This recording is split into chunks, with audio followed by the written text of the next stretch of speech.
A government drenched in blood and shielded by deception has no moral authority to hinder the rise of a tribunal born from the people's agony. If it dares to obstruct justice again, it only confirms its guilt to the world.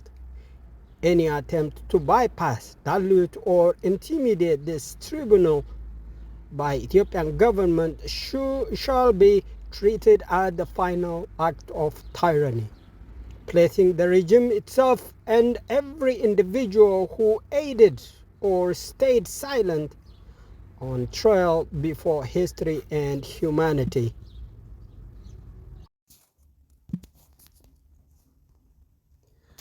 My name is Abebe Negash. I'm not a politician. I'm not funded by governments, nor am I a representative of any foreign agenda. I am simply an Ethiopian, wounded by the truth, yet still standing for it. Under Ethiopian Hearts for Peace, EHP, I speak as an advocate for truth, justice, unity, and reconciliation, not the shallow versions presented in government press releases, but the kind born from tears, memory, and the unrelenting call for dignity. Ethiopian Hearts for Peace is not a partisan platform. It is a people's voice, a place where every citizen from every corner of our wounded homeland can speak their truth and help shape a future free from silence and submission. We have watched as truth and reconciliation efforts have been corrupted, funded and choreographed by the very forces that fuel the atrocities.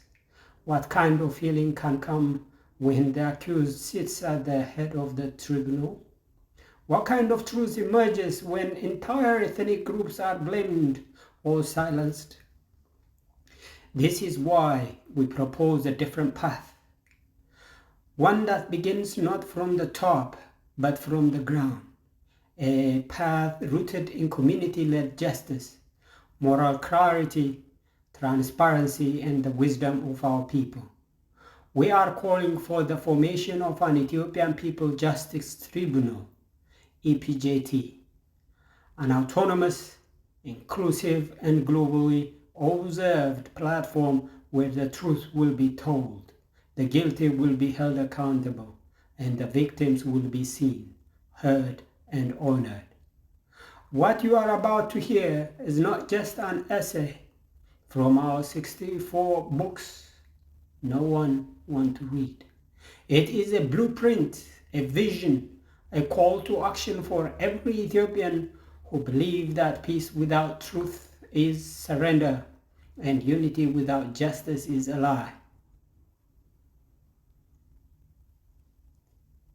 Ethiopia stands on the scorched edge of silence, where the gunfire has paused, but the wounds are wide open in Tigray area. There is no victor in this war, only survivors staggering through a fog of trauma, betrayal, and unanswered questions. Our people cry out not just for peace, but for justice, not as vengeance, but as dignity, as truth, as a path towards national healing. Yes, herein lies the paradox. How can we pursue justice when no side has won, and every side has blood on its hands? This is not Nuremberg, where the defeated stood trial. It is not Rwanda, where a moral conscience gave birth to justice. In Ethiopia, we are trapped in a moral stalemate. No clear winners, no clean slates, only shattered lives and shifting blame. But this very impasse can become our opportunity. Justice in Ethiopia cannot be imposed by foreign courts, nor can it be delayed until some faction wins and imposes its vision of truth.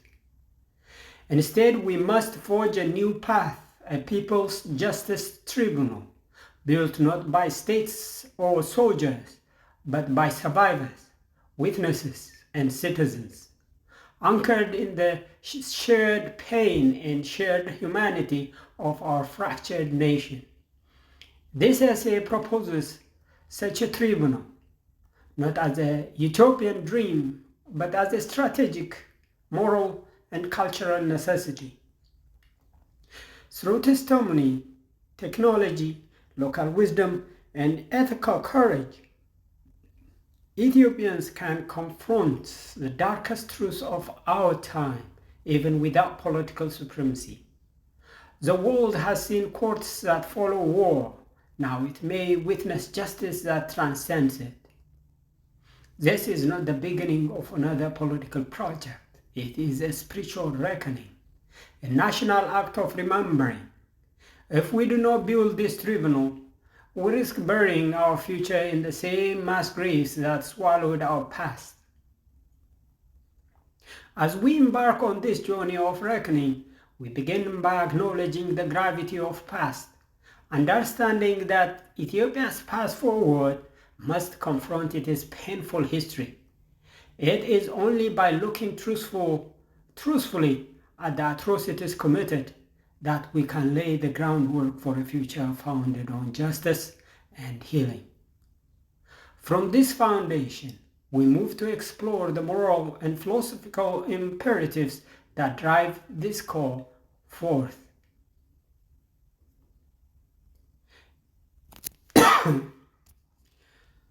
Section 2. Historical Parallels, when justice followed fire. History offers powerful examples of societies that, in the aftermath of great violence, found ways to confront their past without reigniting war. The names are familiar: Nuremberg, Rwanda, South Africa, but behind these are real people who chose memory over denial, accountability over amnesia, and truth over tribalism. These examples are illuminating, but Ethiopia's dilemma is different. The Nuremberg trials.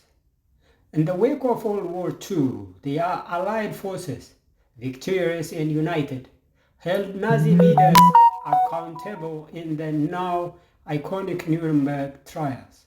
The structure was clear: victors judging the vanquished. Crimes were undeniable. Justice was imposed from above. But Ethiopia lacks this clarity. There are no conquerors, only factions locked in accusation. And unlike Germany, we are not yet post-war, but stuck inside it. Rwanda's Gokaka courts. After the 1994 genocide, Rwanda innovated a hybrid justice system combining community-based Gokaka courts with international tribunals. The survivors had the upper hand. The state was determined to root out denial and rebuild a moral order.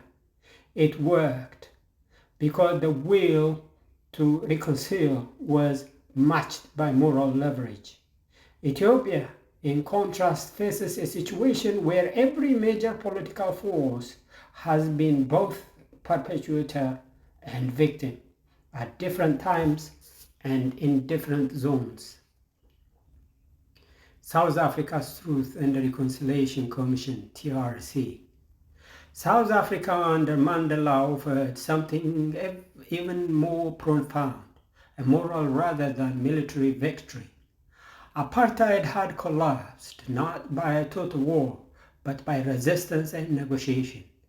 The TRC offered amnesty for full confessions, healing through public testimony, and forgiveness as political strength. It worked because the leadership had moral stature and vision for the future. In Ethiopia, such leadership has not yet emerged, or has been silenced, exiled, or assassinated. Why Ethiopia's situation is unique? Unlike these cases, Ethiopia's war has produced no finality. There is no universally accepted narrative. Propaganda floods every side. Crimes are buried or distorted. Power is contested, and the internal state itself lacks the legitimacy to credibly administer justice. But this uniqueness is not a weakness. It's a call to innovate. What Ethiopia needs is not a copy of foreign tribunals, but a native mechanism rooted in our cultures, our faith traditions, our elders' wisdom, and our modern tools. If there is no victor, then let the victims speak. If there is no trusted court, let the people build one. The moral paralysis of the state opens space for the moral immigration of the nation. I apologize. The moral imagination of the nation, not immigration. As we embark on the journey of reckoning, we begin by acknowledging the gravity of the past, understanding that Ethiopia's path forward must first confront its painful history. It's only by looking truthfully at the atrocities committed that we can lay the groundwork for a future founded on justice and healing. From this foundation, we move to explore the moral and philosophical imperatives that drive this call for truth. Section 3. Ethiopia's unique context, fractured truth, shared pain, and a chance for moral rebirth. To understand why Ethiopia requires an indigenous path to justice, we must first look at the terrain we now inhabit, not just physically, but morally, historically, and physiologically, or psychologically. The crisis is not just about war. It is about the erosion of truth, the collapse of national identity, and the shattering of public trust. In today's Ethiopia, truth is tribalized.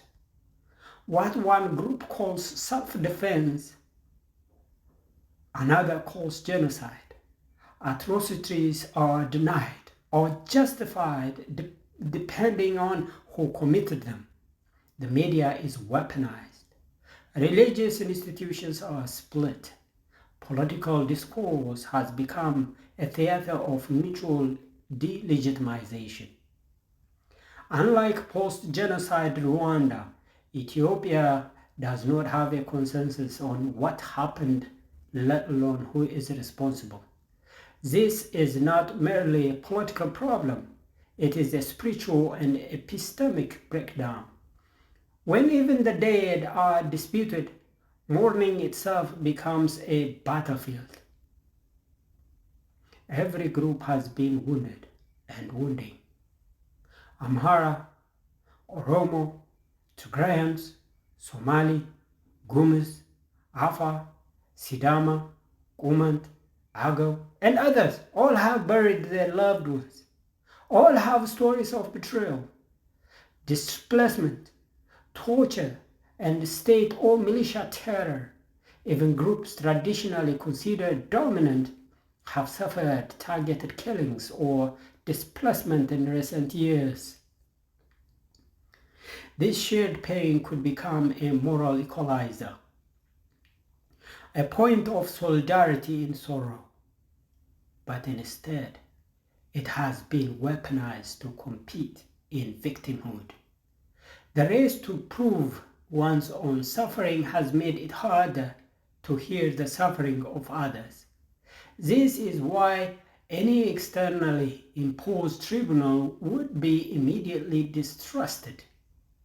Every side believes the other will politicize the process. So the government cannot be the arbitrator. The current ruling party, PPP or Prosperity Party, is itself seen as a participant in many of the atrocities, either through direct action, neglect, or complicity.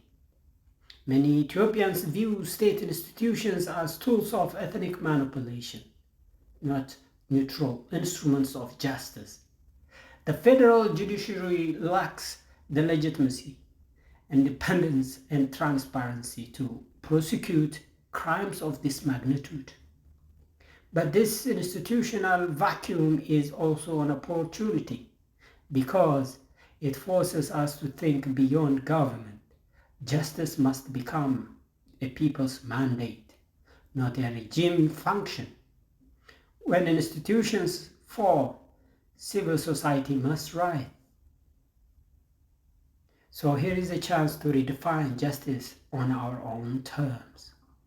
In Ethiopia's case, the absence of a clear victor means that there is also no clean slate to impose victor's justice. Yet this absence creates a unique historical opening, a justice process that does not rely on state power or international saviors, but instead emerges from moral will, social imagination, and cultural strength. Imagine elders, survivors, religious leaders, tech facilitators, women's associations, student unions, and diaspora volunteers, not politicians, co-creating a space where truth is spoken, harm is named, and the healing process begins, not to divide but to unify. This section leads us to a crucial point. If no government or outside force can deliver justice, then Ethiopians must build a tribunal that transcends politics. With the ethical framework in mind, we now delve into the practical reality of how justice can be served.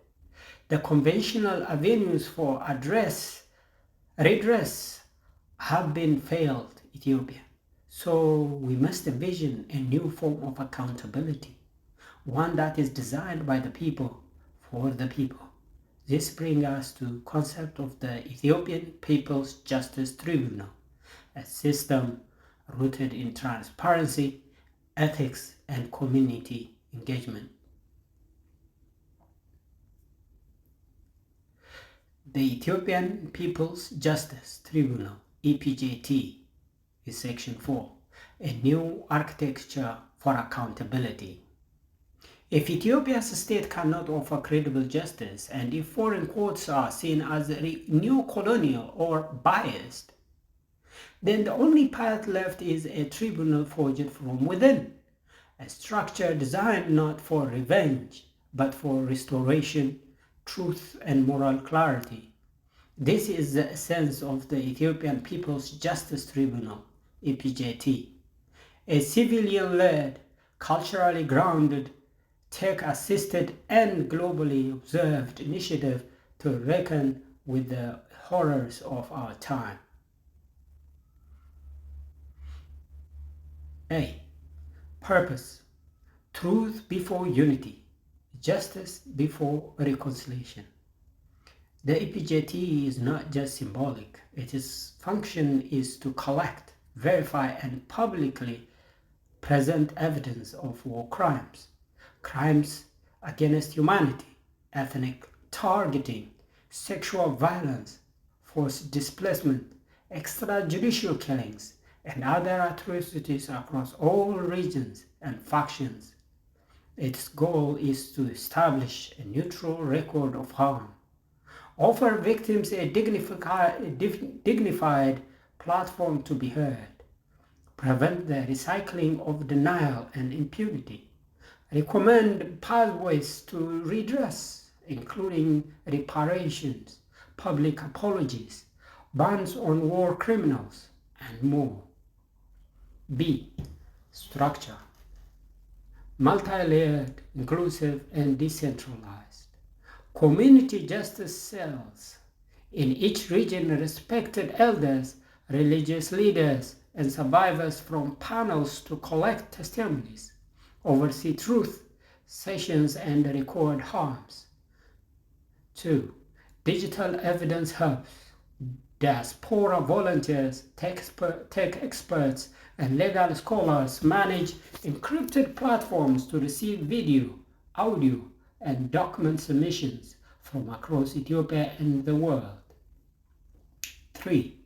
Ethical Oversight Council, a compromise of neutral Ethiopian moral figures, authors, priests, imams, scholars, with international observers from Africa, Latin America, and Asia nations that have experienced similar trauma. 4. Public media trial. Select cases are heard live or recorded in multiple languages with open media access, giving truth, visibility, and empowering the voiceless. C. Jurisdiction. Moral, not state-bound. The EPJT is not a formal legal court. It does not issue prison sentences, but it has something more powerful: moral authority, backed by evidence, public trust, and ethical transparency. Its findings would carry real consequences: naming perpetrators, denying them future political power, documenting harm for reparations, empowering victims with recognition. D. Technology as a shield for truth. AI tools verify voice/video authenticity and analyze patterns of violence. Blockchain-backed archives present tampering with evidence. Anonymous whistleblower portals protect vulnerable witnesses. Translation systems ensure all ethnic groups can participate fully. These tech backbone ensures that even in the absence of state cooperation, the tribunal remains secure, transparent, and accessible. E. Funding and support. The EPJT would reject major power funding to preserve neutrality, relying instead on Ethiopian diaspora donations, Pan-African solidarity funds, faith-based institutions, independent human rights organizations. International observers will be present but not leading, only verified and amplified the process. The EPJT is not a dream, it is a necessity. A society that cannot confront its past is doomed to repeat it. By elevating the victims, marginalizing the warlords, and anchoring justice in Ethiopian voices, we take the first step towards national rebirth. While the Ethiopian People's Justice Tribunal presents a transformative solution, no bold ideas comes without its obstacles. We must now address the concerns and counter-arguments that will inevitably arise, examining the potential risks, the fear of division, and the challenges of enforcing such a system, the justice system. Only through careful response and strategic clarity can we solidify this vision as not only necessary but achievable. Section 5. Challenges and counter-arguments. Facing the storm before the sunrise. Every transformative idea must confront resistance, not only from power structures, but also from trauma-fatigued citizens who have every reason to be skeptical. The Ethiopian People's Justice Tribunal, EPJT, will be no exception. Here, we address some of the strongest challenges and offer counterpoints rooted in truth, strategy, and dignity. This is as follows. Number 1. This will reignite conflict. Why not just move on? This objection many will say, let sleeping dogs lie. Some elites and foreign actors will argue that opening old wounds will provoke renewed violence or vengeance. Our response: but the wounds are not sleeping, they are festering. Injustice unaddressed becomes inherited. Silence is not peace, it is merely postponed war. True healing requires acknowledgement. If truth-telling is carefully structured with balanced narratives, restorative language, and clear ethical guidance, it can be cathartic, not incendiary. Objection number 2. Who will enforce it? You have no power.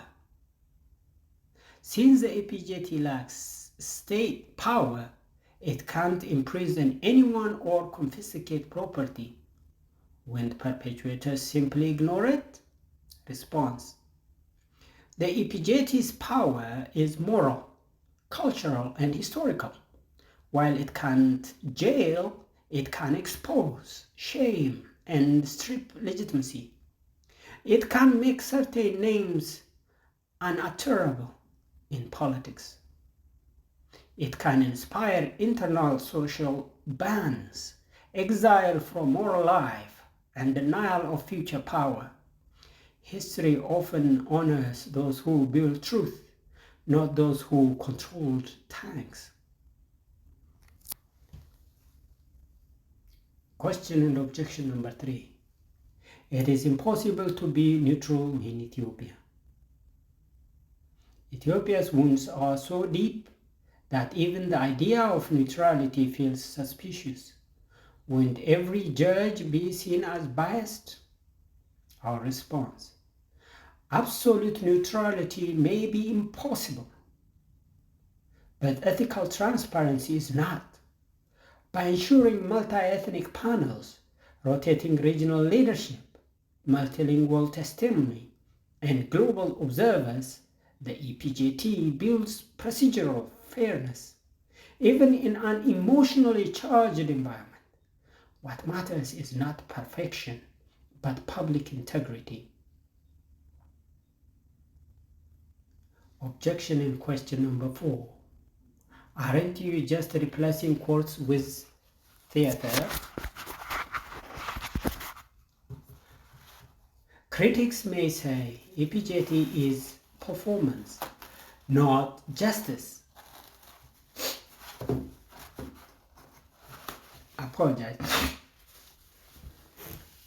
Critics may say EPJT is performance, not justice, but emotional storytelling without consequence. Our response is, but performance is not trivial. It is political programming. Every authoritarian regime understands this. The EPJT does not the EPJT uses storytelling to deprogram fear, build empathy, and replace ethnic propaganda with ethical testimony. Narrative is power, and in a fractured nation, shared truth-telling is foundational justice.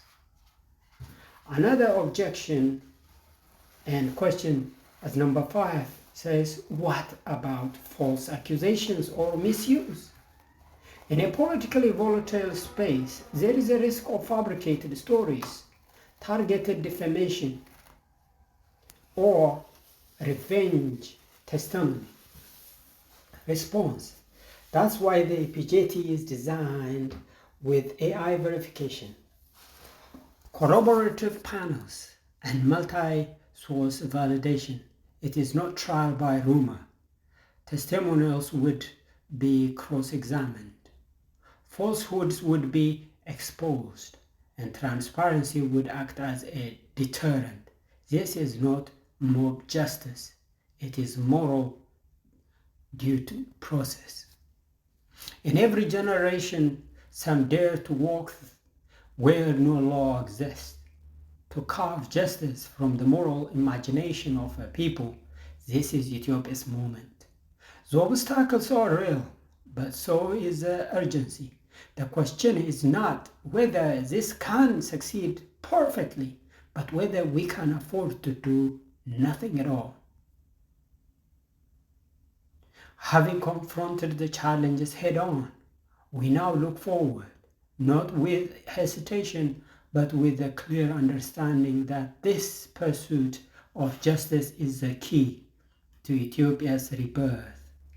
By transforming our approach to justice, we build a foundation for unity, healing, and moral responsibility, ensuring that Ethiopia's future is shaped not by the ghosts of the past, but by the courage of its people to act in the present.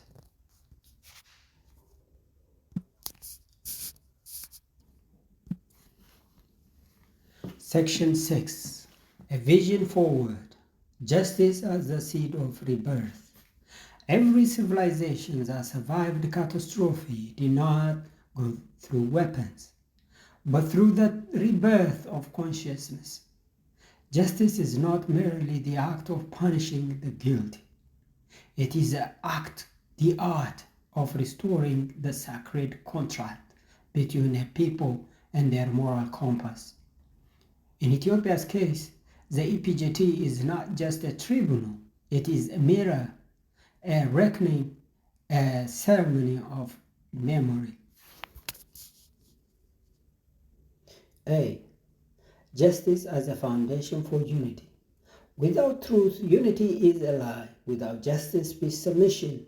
Ethiopia cannot patch together through shallow reconciliation meetings or forced amnesties. It must be rebuilt from the soul up.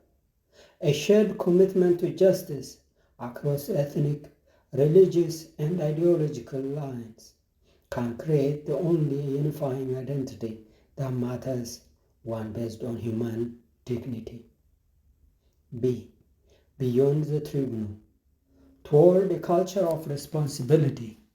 The EPJT is the beginning, not the end. Its work can inspire curriculum reforms that teach a unified historical truth, lay the foundation for reparations, commission to support survivors, create archives for future generations to learn from, encourage political reforms that exclude known violators of human rights. Justice should not remain an exceptional event. It must become a culture, woven into institutions, rituals, and daily public life. A call to Ethiopians everywhere. This vision cannot be left to the elites, the exiled, or the armed. It belongs to mothers and fathers who buried their children without answers. Artists and writers who can retell truth with empathy. Diaspora engineers and coders who can build the platforms for evidence. Faith leaders who can bless truth with humility. Youth who are ready to inherit not trauma but transformation. This is your tribunal, built not in the halls of power,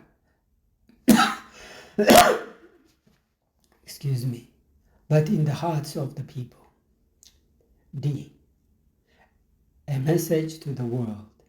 Ethiopia does not need pity, nor does it need lectures. What it needs is witnesses, those who will stand beside its citizens as they struggle to reclaim their humanity. Foreign observers, African alliance, and international media are welcome, but only as partners in humility, not saviors. Justice is not imported, it is homegrown. Let this be Ethiopia's gift to the world, a country that refused to forget, that refused to collapse, that built its future from the courage of the broken-hearted citizens. Let the world one day say, when the state failed, the people stood up. When the courts were silent, the elders spoke. When the guilty ran, the truth endured. This was justice, not perfect, but pure. Echoes and answers. Honoring the question of a wounded nation. Before a nation heals, it must listen. We cannot move forward by ignoring the questions that burn in the hearts of our people. What follows are not speeches, they are answers, honest, sober, spoken with the weight of memory and the hope of peace. These responses do not close the conversation, they open the door wider. 1. From Amhara community. Question. Will this tribunal recognize the massacres in Walqait, Maikadra, Walaga, and attacks on civilians in Oromia and Benishangul as genocide? A. Yes. The tribunal is founded on the principles that no bloodshed is invisible. Massacres like Maikadra, the violence in Mataka and Oromia, the silent erasure of Amharas from their homes in Addis Ababa, these are not rumors. They are realities that demand truth, not tribal silence. Genocide is not judged by politics, by pattern, intent, and consequence. This tribunal will name these truths, not for revenge, but so healing can finally begin.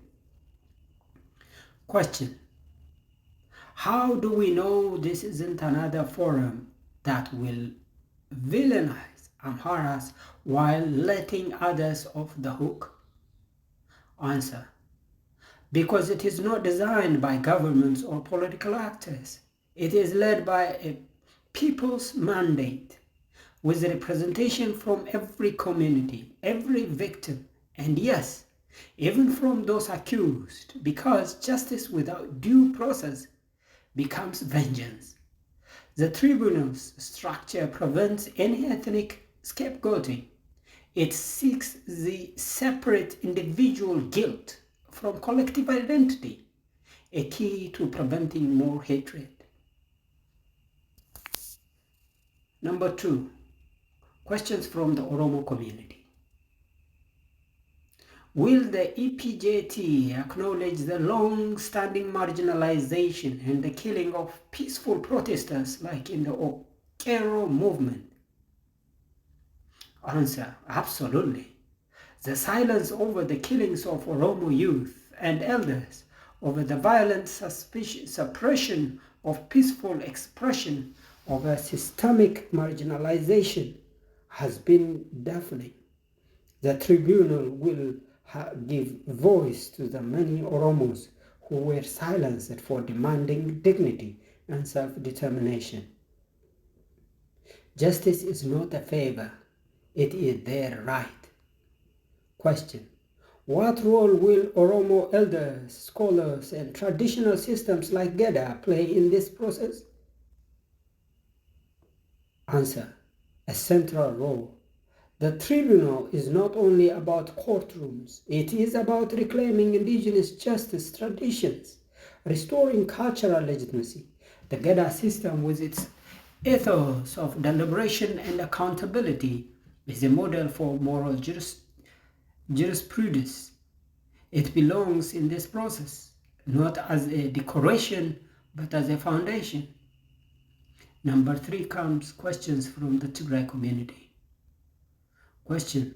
Will the tribunal address the full scale of the Tigray war atrocities, including starvation, sexual violence, and displacement? Answer. Yes. Any tribunal that claims to seek justice but refuses to name the atrocities in Tigray is a lie in motion. starvation as a weapon, sexual violence as a tool of war, the destruction of health systems and livelihood. These are war crimes. The tribunal will not confront them, investigate them. I apologize. The tribunal will confront them, investigate them, and hold accountable all actors, regardless of their uniform or flag or ethnic background. Question: will the tribunal differentiate between political TPLF leadership and innocent civilians? Yes, the tribunal integrity depends on this distinction. Civilians should never be held responsible for the decision of political elites. The pain of Tigrayan civilians must be heard separately from political ideologies, and they must be given protection to speak their truth without fear or collective guilt. 4. Questions from the Prosperity Party or the government and its allies. Question: who has our legitimacy to set up such a tribunal outside the state system? Our answer: the people do. When the state fails to protect its citizens, when it becomes complicit in violence or silence, legitimacy returns to the people. This is not a coup. It is cry for justice. The EPJT seeks legitimacy through transparency, inclusivity, and international observation, not political loyalty. Politicizing this will bear no fruit. Question: why should international observers be involved if Ethiopia is sovereign? Our answers: because sovereignty without justice becomes tyranny. International observers do not rule, they witness. Their presence ensures transparency, deters cover-ups, and helps protect vulnerable witnesses. It is not foreign intervention. It is a safeguard for credibility. 5. Questions from the diaspora and neutral citizens. Question: how do we prevent the EPJT from becoming another ethnic blame game? Answer: by focusing on individual accountability, documented facts, and rejecting collective guilt. This tribunal will not accuse ethnic groups. It will hold perpetrators accountable based on evidence, not ethnicity. It is not about vengeance. It is about clarity and closure. Can ordinary people participate? Will their stories matter? Answer: yes. In fact, the tribunal depends on them. Testimonies, survivor accounts, and community truth circles will be essential, dead or alive. This is not just about elites or soldiers. It's about mothers, students, farmers, exiles, everyone who carries a memory too heavy to bear alone.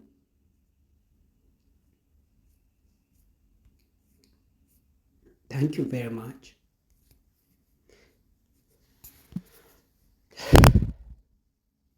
Thank you very much again. It's a very long, nearly 43 minutes.